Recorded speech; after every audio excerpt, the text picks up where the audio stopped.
빠송의 세상 답사기. 네, 핑크팬더 이재명 대표님께서 빠숑의 생답사기 2부 시작해 주셨습니다. 1부는 서울 아파트 지도에 나온 사이사이에 있는 칼럼들과 풀어내셨던 것 중에서 네. 제가 핵심 촌철 멘트라고 생각하는 것들 8개를 뽑아서 설명을 드렸고요. 본 내용은 그게 아닙니다. 여기 제일 중요한 건 뭐냐면은 이 25개구에 담겨져 있는 272개 아파트들 이야기이기 때문에 그거는 책을 통해서 꼭 확인해 보시기 바라고요. 이번 2부에서는 그 아파트 중에서 좀 몇 가지 제가 여쭤볼 만한 것들 네. 풀어보도록 하겠습니다. 아울러서 초판 한정의 별책부록인 9억 이상 유명 아파트 30곳이 있는데요. 요 제가 다 봤는데 요 30개 아파트 중에서 28개가 제 블로그에 있어요. 이거 매칭 작업 해보세요. 어떤 아파트는 안 가르칠 테니까 이거 받으시면요. 요 이제 아파트에 나온 것들을 제 블로그에 검색해 보시면요. 그 아파트에 대한 얘기가 나올 테니까 그렇게 활용해 보셔도 좋을 것 같습니다. 아무튼 그렇게 양쪽에 크로스 체크해서 있는 것들은 좋은 거죠. 뭐. 실제로 뭐 빠숑님이 쓰신 서울 그 답책이 네. 이 책보다 더 구체적으로 자세히 나오고 있는 책이긴 하니까. 예, 제가 많이 칼로 많이 썼으니까 뭐 겹치는 부분들이 결국 이렇게 많이 겹치는 부분들이 좋은 아파트인 거잖아요. 그렇죠. 뭐, 네. 그렇게 한번 크로스로 확인해 보셔도 좋을 것 같다. 그리고 또 여러분들이 평소부터 관심이 있었던 리스트랑 또 겹쳐봐 갖고 그럼 3개가 다 겹치잖아요. 그럼 완벽한 거잖아. 그렇죠. 그렇게 된 거네요. 예, 알겠습니다. 그러면은 지금 25개구를 이제 나눠 주셨는데 지금 제 사인 한번 보여드리고 싶었습니다. 예. 이미 서울 아파트를 소유한 자, 서울 아파트 보이자. 아무튼 그렇습니다. 예. 여기 보면 서울 생활권 계획 보면은 5개 권역이 나오는데 권역별로도 나눠져 있고요. 동부권, 도심권, 서부권, 서남권, 동남권까지 돼 있고요. 예, 제일 핫한 지역인 이제 강남권부터 해보겠는데요. 이 동남권에 있는 모든 지역을 다 할 필요는 없을 것 같고 동남권이 강남구, 서초구, 송파구, 강동구예요. 요즘 제일 핫한 지역이 물론 강남은 늘 핫하고요. 네. 최근에 이제 입주가 많은 지역 중에 하나인 이제 강동구 편을 여쭤보고 싶어요. 지금 강동구에는 동을 지금 4개의 지역 말씀하셨어요. 고덕동, 명일동, 암사동, 천호동. 네. 다 답사하셨죠? 그렇죠. 네. 그러니까 지금 신규 아파트 입주하고 있거나 할 예정들이 있을 텐데 그 단지들 주변도 답사해 보셨어요? 네, 가봤었어요. 그래서 분위기가 어떤가요? 일단 먼저 저는 말씀드릴 수 있는 건 강동구 분들에겐 좀 죄송하지만 강동구가 교통이 너무 안 좋아요. 네. 그렇죠. 강동구 계신 분들한테는 저도 좀 죄송하지만 끝이에요. 강서에서 가기에는. 그러니까 솔직하게 얘기해서 이제 강남역을 만약 기준으로 한다 그러면 강동구에서 오는 거나 저기 노원구에서 오는 거나 그렇게 큰 차이가 나진 않는다고 할 수 있어요. 네. 7호선 한 번에 오고 여기는 뭐 갈아타고 이래야 되니까 물론 9호선이 조금 뚫리긴 하겠지만 그래서 그런 면에 있어서는 강동구 같은 경우는 저는 개인적으로 좀 많이 아쉽다라는 생각을 합니다. 물론 이제 새로 이제 뭐 전체를 뚫리긴 하겠지만 강동구의 장점이 물론 많겠죠. 훨씬 많겠죠. 많을 텐데 지금 교통이 조금 아쉽다. 네, 그렇죠. 소위 말하는 동남권 지역 중에서는 그렇죠. 강남, 서초, 송파, 강동 중에서는 교통이 제일 아쉽다. 그런 말씀이잖아요. 네. 그럼에도 불구하고 지금 새 아파트가 많이 들었단 말이죠. 그렇죠. 네. 그래서 지금 과거에 제가 10여 년 전에 갔던 강동구하고 지금 완전 강동구 다 다른 지역이 있잖아요. 그렇죠. 지금 어디가 그래도 제일 좋아 보이던가요? 아리태원이 이번에 이제 근데 고레일은 좀 여기선 좀 멀어가지고 사실. 네. 벌써 몇 년 됐죠. 거기는 좀 멀긴 하더라고. 제가 걸어보니까 한 15분 정도 걷는데 또 고레일 같은 경우는 좀 경사도 좀 있고 그러다 보니까 차라리 얘기하신 아리태원이 그쪽은 완전히 평지이고 그래서 오히려 더 좋기는 하죠. 그런 면에서. 네, 제가 지금 왜 이제 그 새 아파트부터 여쭤봤냐면요. 이 책의 주제가 새 아파트가 아니기 때문에 그래요. 왜냐면 지금 새 아파트 같은 경우는 좋은 거 다 알죠. 그렇죠. 근데 비싸잖아. 비싸기 때문에 이게 일반인들 같은 경우는 돈이 있는 분들은 고민할 필요도 없고 이미 또 세상이 다 알려졌기 때문에 저희는 좀 돈 되는 아파트만 고르는 특급 답사이기 때문에 지금 강남 4구는 새 아파트 위주로 기술을 할 수밖에 없었지만 그다음에 또 구축들은 대부분 또 재건축을 앞두고 있는 아파트라서 다 비싸요 또. 그렇기 때문에 요 동남권에서는 제가 이제 그나마 상대적으로 가격이 제일 낮은 지역인 강동구 편을 여쭤봤었고요. 그리고 지금 강동구도 새 아파트가 많이 들어오면서 많이 올라왔다는 말씀을 좀 들어왔다. 그런 말씀을 드리고 싶네요.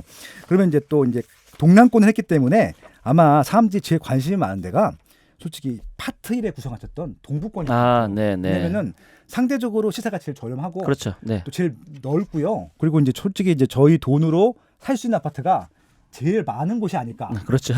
그렇게 생각합니다. 그러면 이제 또 강남권 했으니까 역으로 서울 25개구 중에서 제일 시세가 낮은 도봉구에서 조금 이렇게 관심 있게 보셨던 아파트들이 뭐가 있나요?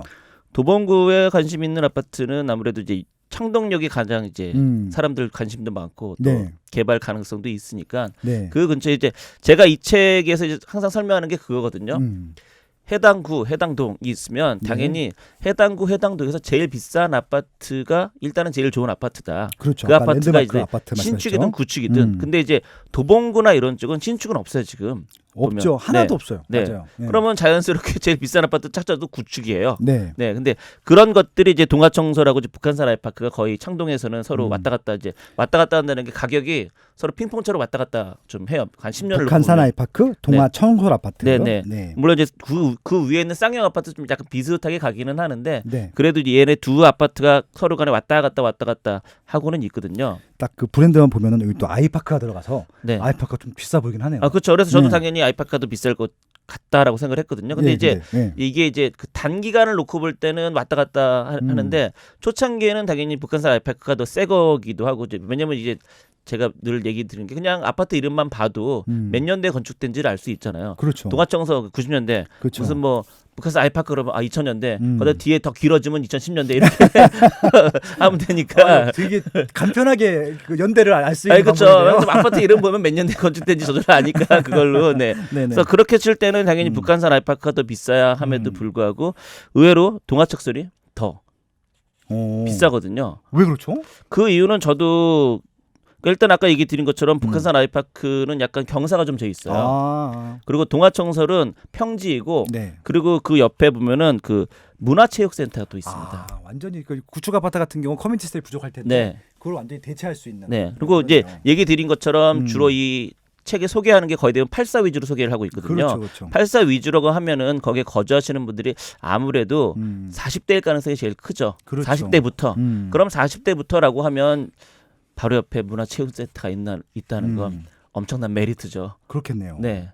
왜냐하면 북한산 아이파크에 또 거기 가려면은 사실은 이게 여기 한가운데 지상철이 있기 때문에 그렇죠. 또 돌아가야 되거든요. 또 지상철이죠. 네, 그러니까 돌아가야 돼서 좀 귀찮거든요. 네, 그러니까 그런 것 때문에 가격 차이가 좀 난 것 같긴 한데, 근데 말씀드린 것처럼 얘네 둘은 서로 가격이 왔다 갔다 했어요. 어떤 놈이 먼저 치고 올라가면 다른 애가 가격이 왔다가 걔가 또 위로 올라갈 때도 있고. 근데 지금은 이제 동아청설이 더 비싸게 현재 거래는 되고 있더라고요. 더 구축에도 불구하고. 네, 그렇죠. 입지적인 거래. 그리고 입지도 중요하네요. 입지가 역시. 왜냐하면 이제 동아청설 같은 경우는 이제 물론 뭐 조망권도 분명히 있긴 있거든요. 그렇죠. 거기 또 중난청 가깝잖아요. 네, 그러니까. 그러니까 아무래도 그런 게 있고 또 뭐 꼭 8사기 때문에 중요하진 않겠지만 또 바로 옆에 초등학교가 초품화로 있거든요. 중요하죠. 네. 아까 얘기했죠. 83은 그래도 좀 나이가 좀 있으니까 그렇죠. 좀 덜 중요하다 하더라도 어쨌든 초품화가 옆에 있고 그리고 또 이게 재미있는 게 전철역 바로 옆에 초등학교가 있어요. 와, 그건 또 그 초등학교 출근하시는 선생님들이 좋겠네요. 아니 그게 아니라 시끄러워요. 그러니까 이제 제 말은 뭐냐? 아파트 옆에 지상철이 있으니까 전철이 가면서 시끄러울 거잖아요. 엄청 시끄럽겠죠. 근데 그거를 이 동아청설은 초등학교가 좀 완충작용을 하는 것 같아요. 오히려. 그렇죠. 왜냐면 바로 옆에 얘네들이 그거를 먹고 있거든요. 그럼 이게 건물이 한번 부모들을 위해서 자녀들이 희생하는 학교가 있는 거네요. 네. 아무튼 재밌습니다. 네, 그렇게 해서 도봉구에서는 지금 그 창동에 있는 아까 말씀드린 북한산 아이파크랑 동아청솔 말씀해 주셨고요. 다음은 강북구로 한번 넘어가 볼게요. 네. 강북구는 어떤가요? 좀 주목해 볼 아파트도 많은가요? 어떤가요? 일단은 강북은 당연히 그러니까 이제 이렇게 생각을 하면 될 것 같아요. 네. 서울을 중심으로 놓고 그러니까 이게 뭐 서울 중심이 좀 서울이 크다 보니까 광화문, 그리고 강남 요렇게 만약 뭐 중심이다라고 하면 일자리가 제일 많은 데죠. 네. 가까이 올수록 당연히 좀 더 집이 비싸죠. 아파트가 비싸고 그러다 보니까 강북 같은 경우는 그 새 아파트도 그러니까 상대적으로 이제 새 아파트들이 있는 거죠. 그렇죠. 도봉구에 비해서는 거기는 거의 대부분 이제 90년대 아파트가 주로 있고 이쪽으로 오면 이제 2000년대 아파트들이 있으니까 당연히 사람들이 선호도가 높을 수밖에 없는 거죠. 그렇게 치면은. 그래서 지금 미아동에 있는 미아 뉴타운 또 바로 또 성북구에 있는 기름 뉴타운이랑 또 붙어 있어가지고 시설적으로 낼 수 있고 그다음에 또 이제 그리고 도봉구랑 가장 큰 차이점이 새 아파트가 조금 더 많다. 그런 것들이네요. 네, 그러니까 이제 그 부분에 있어서도 이제 이 책에도 이제 설명을 한 게 여기 보면 이제 롯데캐슬 아파트가 있거든요. 꿈에서 그게 상대적으로 신축임에도 불구하고 보면은 가격이 오히려 높지가 않았었어요. 그 2018년도에. 네네. 그래서 왜 높지 않았지라고 생각했는데 2020년대에 보니까 얘가 오히려 가격이 많이 올랐어요. 그러니까 그 얘기는 결과적으로는 사람들이 롯데캐슬에 대해서 오히려 투자자들이나 이런 사람들이 별 관심이 없었다는 거죠. 그러네요. 왜냐하면 신축이다 보니까 지레 짐작으로 저건 비쌀 거야. 그래서 아예 안 간 거예요. 그러니까 오히려 그렇게 치면 여기 센터피스나 이런 데가 오히려 더 보면은 그때는 가격이 나갔더라고요. 보니까 2018년에. 그래서 일단 그 지역 내 신축이 들어왔을 때 가격이 움직이지 않는다라고 하면은 일단은 시간이 좀 지나면은 네. 그 가치가 조금 뒤늦게라도 네, 그렇죠. 분명히 부각될 수 있다. 이 동북권에서는 또 나름 또 인기 있는 지역 중에 하나가 이제 성북구였던 것 같아요. 네, 성북구는 바로 종로구 붙어 있기도 하고. 네, 그렇죠. 성북구에서는 어떤 지역, 어느 동하면 좋을까요? 성북구 같은 경우는 그 사실은 이게 좀 애매해요. 그러니까 이제 항상 이거를 얘기를 할 때 무조건 그 역을 근거로 해서 동을 일단은 중요하게 보거든요. 네, 아까 교통이 중요하다 말씀하셨죠. 네, 그러니까 그렇게 칠 때는 사실은 이제 기름동이 제일 중요하기는 한데 기름동은 또 워낙 또 유명하다 보니까 기름 뉴타운이 그러다 보니까 또 반대로 생각할 때는 투자자들도 좀 많이 들어갔었던 동네이고요. 근데 그렇게 치면은 정릉동이 오히려 더 사실은 저평가돼 있는 아파트가 많거든요. 그렇죠. 기름동보다는 많이 싸죠. 네, 그러니까 이제 문제는 이제 많이 싼데 교통이 이제 힘들다는 거죠. 그렇죠. 거기서 거의 대부분 그 버스 타고 내려와야 되거든요. 4호선 라인으로. 근데 제가 버스를 타고 내려와 보니까 한 15분, 20분 걸리더라고요. 네, 그러면은 또 전철 타고 4호선 타면 또 뭐 강남 오거나 뭐 광화문 가거나 그러면은 사실 시간이 꽤 오래 걸리거든요. 그게 아무래도 좀 한계이긴 합니다. 더구나 또 정릉동은 대부분 고지대에 있습니다. 그렇죠. 엄청 고지대예요. 그렇죠. 이제 북한산 지류잖아요. 쫙 내려오는 길들이 뭐 기름동도 뭐 고지대에 있긴 하죠. 고지대라도 그래도 기름도 이제 점점 올라가는 스타일인데 정릉동은 좀 꼭대기에 그냥 위에 있다. 있어가지고 거의 뭐 조망권은 정말 죽이죠. 서울이 한눈에 보이니까. 그렇겠죠. 그래서 좀 장단점이 있는 것들이다. 그래서 아무래도 아까 말씀하신 대로 평지가 조금 더 평지에 가까울수록 가격은 더 올라갈 수 있다. 지금 이제 성북구는 이제 기름동하고 그 정릉동의 차이점을 비교해 주시면서 비싼 지역, 싼 지역 그러면서 조금 더 이게 조건이 맞다고 하면 실거주 조건으로서는 정릉동이 더 가격적인 강세적인 측면에서 좀 더 좋을 수도 있다. 그런 말씀해 주신 것 같습니다. 그리고 동북권의 또 스타 지역 중에 하나가 노원구잖아요. 노원구. 유일한 또 투기 지역이기도 하고. 노원구는 어떤가요? 어떤 지역 얘기하면 좋을까요? 노원구는 아무래도 이제 교통도 중요하지만 워낙 유명한 중계동이 있죠. 학원 사거리. 은행 사거리. 보통 왜냐하면 이제 제가 학원 사거리라고 표현을 한 게 네이버 지도를 보면요. 학원가가 유명한 곳은 거기에 지도에 나와 있습니다. 그렇죠. 그래서 네이버 지도를 확대해 보시면 중계동 사거리라고 써 있지 않고 학원 사거리라고 써 있어요. 맞아요. 그래서 학원 사거리라고 표현한 거예요, 말 그대로. 실제 학원이 많고 이 중계동 학원가는 중계동 분들만 이용하는 게 아니라 뭐 노원구 포함 주변 지역들이 다 이용하는 곳이죠. 그렇습니다. 그래서 그러다 보니까 이제 역 쪽이 당연히 더 이제 그 좋긴 하겠지만 이제 말씀드린 것처럼 뭐 그 일일이 다 설명은 힘드니까 그렇게 치면 이제 중계동에 있는 그 사거리에 있는 아파트들이 가장 이제 선호하는데 그 중에서도 이제 청구 3차고 건영 3차가 가장 이제 거기도 또 이제 맞수죠. 얘네들은 뭐 둘 다 8사로만 구성돼 있고. 그래서 거의 가격도 보면 둘이 왔다 갔다 하면서 거의 비슷하게 움직이고 있긴 하죠. 아무튼 청구 3차, 건영 3차가 지금 중계동 학원 사거리에서는 가장 랜드마크 아파트고 인기가 많다. 또 국민주택 규모기도 하고. 그렇죠. 전부 다 8사로만 둘 다 구성돼 있으니까. 학원가 또 도보권에 있고 여기 보면 또 학교 을지학군이라 해서 또 을지학군도 있고요. 그렇죠. 그래서 일단은 노원구는 학원가 자체가 또 유명하고 또 뭐 상계동 같은 경우는 또 재건축, 또 뉴타운 이런 지역이 있어가지고 재건축 뉴타운인데 개인적으로 상계동 쪽 재건축을 이렇게 솔직히 긍정적으로 보진 않았어요. 왜냐하면 또 비싸기도 하고 시간도 많이 걸리기도 워낙 하고 그렇습니다. 소형 면적들이 또 많다 보니까 좀 아무래도 좀 힘들지 않을까라는 생각은 개인적으로 하고 있습니다. 이렇게 해서 동북권 얘기 좀 뭐 다른 동구도 있는데 일단은 조금 저렴한 지역으로 좀 이런 말씀을 드렸었고요. 그리고 좀 이제 관심이 많은 지역 중에 하나가 또 서북구의 서북구. 서북구의 마포구 한번 보겠습니다. 마포구. 마포구. 마포구일 텐데 일단 마포구 하면 마레프잖아요. 그렇죠. 그 마레프가 제일 비싼데 뭐 지금 신촌 그랑자이도 입주를 하고 있고 내년에 또 마포 프레스티자이가 입주를 할 텐데 뭐 그런 비싼 아파트 말고 조금 좀 저렴한 아파트 중에서 좀 검토해 보신 아파트가 있어요. 마포구에서요? 마포구만 놓고 보면 솔직하게 해서 얘기하신 그 저렴한 아파트라고 네. 말씀하시면 애매는 해요. 예. 네, 그나마 이제 성산동에 있는 그 시형 아파트들이 좀 그나마 좀 저렴한 편이었었는데 네. 재건축 얘기가 나면서 날라갔고 그렇죠. 이거 뭐 단기간에 2배가 된 네, 지역이라서. 그러니까 그나마 이제 좀 그나마 거기 좀 저렴해 그런데 갑자기 재건축 얘기 나오면서 날라가 버렸으니까 네. 그렇게 치면은 그 아현동 북아현동에 네네. 있는 그 두산 아파트 있거든요. 예, 아프가니스탄 유타운 쪽에 네, 이쪽에 물론 있는 좀 이대에 약간 가깝고 꼭대기에 있긴 하지만 네. 네, 가장 꼭대기 있긴 하더라고요. 네. 그렇긴 하지만 이제 그게 또 이제 개인적으로 제가 그 아파트를 좀 추천을 했었던 이유 중에 하나가 네. 요즘 유행하고 있는 쉐어하우스나 이런 게 좀 가능한 아파트거든요. 네. 가격도 상대적으로 좀 그 근처에서는 저렴한 편이고. 네, 지금 네 마포구 주변에 이제 북아현, 그러니까 그 마포구 서대문구 거기 같은 생활권이라고 할 텐데 거기서 좀 이제 아 그렇구나. 아파트가, 거기 네. 서대문구라는 네, 보니까. 네, 서대문구에 그러니까 있는 그만큼 마포구는 딱히 네, 이제 오히려 비싸죠. 네. 저 아파트 잘 모르는 아파트인데 와 10억이야 이런 아파트들도 사실 워낙 마포구는 많이 있다 보니까. 그렇죠, 그렇죠. 네. 그래서 얘기하신 것처럼 그나마 좀 저렴한 아파트 소개해 주세요라고 하면은 솔직히 떠오르는 아파트가 전혀 없기 때문에. 네. 알겠습니다. 왜냐 500세대 이상으로만 이제 한정을 해야 되니까. 예, 네. 그렇습니다.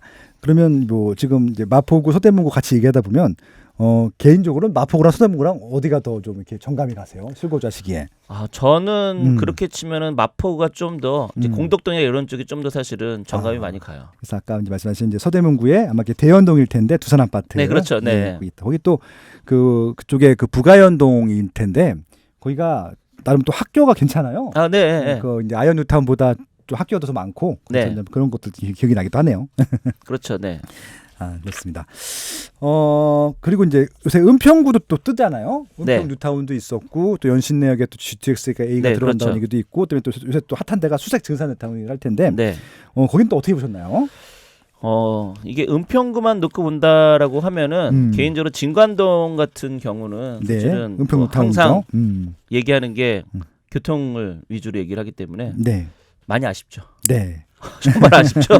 여기는 네. 개인적으로는 교통이 어떻게 해결돼야지만 일단 그렇게 여기까지 말씀을 드릴 수 있을 것 같고요. 은평 네, 네. 뉴타운은 그렇게 치면 이제 불광동이 아무래도 얘기하신 것처럼 GTS 연신내역이 이제 뚫리고 그렇다고 그쵸. 하면 네. 거기에 있는 북한산 힐스테이트 7단지가 이제 가장 주목을 받지 않을까. 받을 수밖에 없지 않을까. 가면 갈수록 더라는 네네. 생각을 합니다. 네, 아무튼 서부권은 지금 마포구, 서대문구, 은평구인데 새 생활권이 묘하게 다르면서도 섞여 있어서 아마 이렇게 그렇죠. 좀 같이 말씀해 주신 게 아마 좀 의미가 있을 것 같고 교통이 지금 어차피 되게 중요하기 때문에 교통이 네. 좀 좋아지는 지역 주목하자 그런 말씀해 주셨던 것 같습니다.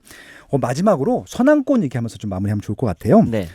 서남권은 살고 계신 곳이기도 하니까 그리고 또 서북 그 동부권만큼이나 또 넓은 지역이기도 하고요. 네, 네. 여기가 지금 좀 제일 저렴한 지역이 뭐 양천구, 영등포구는 좀 비싸니까 네. 예. 구로구, 금천구, 뭐 간악구 이 정도가 될 것 같아요. 그렇죠. 예. 요새 또 구로구가 최근에 또 뭐 항동지구 보금자주택 입주도 하고 뭐 최근에 네네. 또 뭐 거기가 고척동인가요? 거기 이제 교정시설 이전한 다음에 또 네, 네, 개발하기도 하고 네, 좀 그렇죠. 분위기가 좋아지고 있는데 그래서 구로구 분위기 어때요? 말씀하신 게 이제 구로구가 네네. 이게 좀 애매한 게 네. 서대문구도 약간 그런 식이긴 한데 이제 안영천을 기준으로 좀 동서로 완전히 절단돼 있거든요. 사실은. 그렇죠, 그렇죠. 네, 그러니까 서로 같은 구이면서도 전혀 같은 구로 여겨지지 않는 그런. 네. 얘기하신 게 전부 다 이제 서쪽에 이제 밀집돼 있는 그렇죠. 것들이고 이제 네. 동쪽에는 이제 전통적인 이제 구로동이나 이런 쪽이 이제 몰집돼 있다 보니까 그런 의미로 볼 때는 이제 늘 교통을 위주로 얘기한다. 네. 라고 하면 구로동 쪽에 있는 뭐 아파트들이 훨씬 더 음. 그 괜찮다고 생각합니다. 왜냐하면 그 옆에 또 구로 디지털 단지, 가산 디지털 단지가 이제 걸어서 사실은 할 수 있거든요. 그래서 지금 많은 분들이 아마 그 신도림역 주변에 아파트 단지가 있잖아요. 아, 네, 그렇죠. 거기가 아마 구로구 제일 비싼 아파트 드릴 텐데 네. 신축은 없죠. 그렇죠, 네. 근데 이제 그 신도림동 이외의 다른 지역들에도 아파트들이 좀 괜찮은가요? 어떤가요? 그런 얘기 드릴 때 아까 얘기한 구로동에 보면 구로 레미안이라든가 두산 위브 그런 데들이 있거든요. 거기도 이제 그 한신도 있고 이제 밀집돼 있는 아파트들이 있거든요. 네. 거기가 개인적으로는 좀 저평가됐다는 생각은 해요. 아무래도 이제 저평가된 가장 큰 이유는 거기가 이제 좀 그 죄송스러운 표현이지만 이제 조선족이나 이런 분들이 좀 많이 있다 보니까 네, 그에 중국 따른 이제 동포분들. 네. 이미지가 좀 안 좋아서 그런 측면이 있다고 생각하는. 근데 얘기 드린 것처럼 바로 옆에 이제 그 엄청나게 큰 일터가 있기 때문에 네. 걸어 다닐 수가 있거든요. 네네. 이제 왜냐면 이제 그 일터 때문에 사실은 광명시가 많이 뜨는 이유 중에 하나가 사실 그게 베드타운 역할을 하는데 그렇죠. 오히려 정작 바로 옆에 있는 그 아파트들은 그런 이미지 때문에 사실 가격 상승이 오히려 못한다 이렇게 볼 수 있죠. 아무튼 이렇게 해서 서울 아파트 지도 얘기를 좀 나눠봤고요. 아마 지금 이제 이 책이 있기 때문에 책에 대한 이게 되게 세부 디테일한 얘기이기 때문에 그걸 읽는 것들은 의미가 없을 것 같아서 그런 것들은 책을 통해서 확인해 보시면 좋을 것 같고 서울의 거의 모든 구축 아파트를 거의 다 담아서 좀 그 사람들이 알만한 아파트는 담았기 때문에 그리고 아까 말씀하신 대로 2018년도, 2020년도에 시세 변화까지 다 써왔기 때문에 이게 올라가는 아파트인지 내려가는 아파트인지 또 알 수 있을 것 같고요. 그중에서 좀 272곳은 일단은 실거주 목적이라고 하면 뭐 기쁘게 한번 검토해 보셔도 좋을 것 같고요. 그리고 이제 좀 이게 자산 가격이 하락하지 않을 정도의 그런 좀 검증된 입지이기도 하고 그런 것들도 아마 담으셨을 거라고 생각을 합니다. 아울러서 초판 구입하시면 이거 이렇게 두셔야 된다고 하니까 어떤 아파트 30전을 선택하셨는지도 한번 같이 좀 보시면 좋겠습니다. 아무튼 좀 코로나 전국 때문에 어려운데 이렇게 좀 시간 내주셔서 감사하고요. 건강하셔가지고 좀 빨리 풀려갖고 좀 이 책을 좀 기반해서 좀 강의도 좀 들어보고 싶거든요. 네. 알겠습니다. 또 아무튼 다음엔 또 다른 책 나오면 또 모시도록 하겠습니다. 네, 그래요. 고맙습니다. 고맙습니다. 네.